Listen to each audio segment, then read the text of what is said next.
భాద్రపద మాసంలో చివరి రోజున వచ్చే అమావాస్యను మహాలయ అమావాస్య అంటారు. ఈ రోజున పూర్వీకులను పూజించి వారి ఆశీస్సులను పొందుతారు.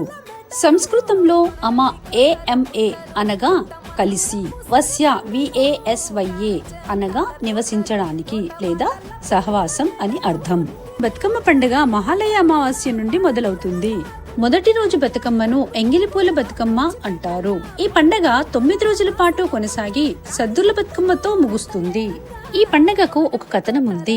చోళరాజైన ధర్మాంగద దంపతులకు పార్వతీదేవి ఆశీర్వాదంతో బిడ్డ పుడుతుంది.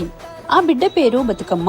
బతుక అంటే జీవితం, అమ్మ అంటే తల్లి అని అర్థం. బతుకమ్మ బతుకమ్మ ఉయ్యాలో అని మహిళలు తమ కష్ట సుఖాలు కలగలుపుకొని పాటల రూపంలో పాడతారు. బతుకమ్మలను బావిలో లేదా నీటి ప్రవాహంలో నిమజ్జనం చేస్తారు. ఈ పూలను నిమజ్జనం చేయడం వల్ల వాటిలో ఉండే ఔషధ గుణాలతో నీరు శుద్ధి అవుతుంది.